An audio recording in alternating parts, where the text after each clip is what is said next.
Washington Times front page for Thursday, August 4th, 2022. Thanks for joining us. I'm George Gerbo. China has ramped up military exercises surrounding Taiwan in what's expected to be an uptick in provocations after House Speaker Nancy Pelosi's visit. Joseph Clark reports China quickly condemned the U.S. delegation and announced via the state-run Xinhua news agency that the People's Liberation Army would conduct a series of joint military operations.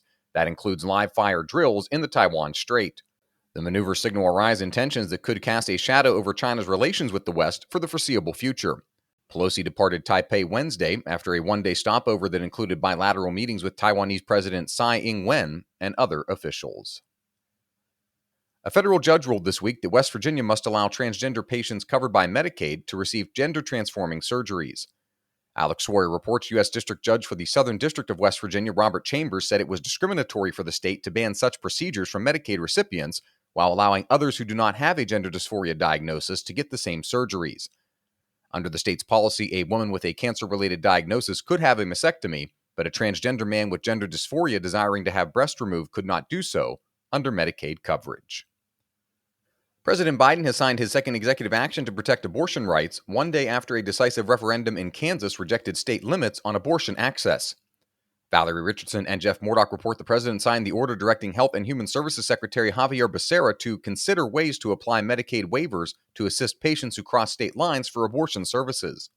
It comes after Kansas voters overwhelmingly rejected a constitutional amendment that would have allowed lawmakers to ban abortion in the state. The measure was defeated decisively, 59% to 41%, with 95% of the vote counted. In the first statewide electoral test since the Supreme Court overturned Roe v. Wade, the outcome was surprising in a state where Republicans far outnumbered Democrats. The developments are giving Democrats hope they have found their motivating issue for the midterm elections. You can read all of these stories at WashingtonTimes.com/front page. You can also find the entire lineup of our news, commentary, and sports podcasts at WashingtonTimes.com/podcasts. Stephen Dinan looks at one of the ramifications if the Inflation Reduction Act package is passed by Congress. One of the bill's provisions would add $80 billion to the IRS over the next decade, with the majority of that going to enforcement. One Republican analysis figures nearly half of the IRS's new audit work will be aimed at taxpayers with incomes of $75,000 or less. But Democrats say that's not the goal. They want the agency to have enough resources to make filing easy for honest taxpayers and to make life tougher for high-income tax cheats. Audit rates have been plummeting for years. In 2010, nearly 1% of individual tax filers were audited. By 2019, it was just 0.25%.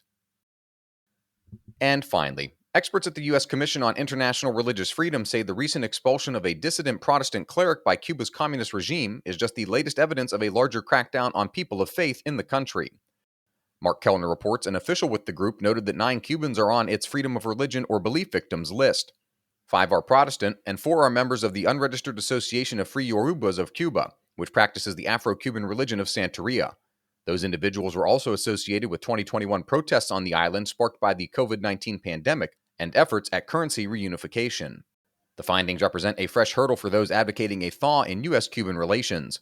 President Biden has hoped to restore some of the diplomatic momentum toward the island begun under President Obama, but he has left many of the more restrictive measures put into place under President Trump. Find all of today's front page stories at WashingtonTimes.com/front page or on the Washington Times app, and find us wherever you get your podcasts. Just search Washington Times in any major podcast app. You can also find us on Twitter and Instagram at Wash Times for breaking news, sports, commentary, and more. For the Washington Times, I'm George Gerbo.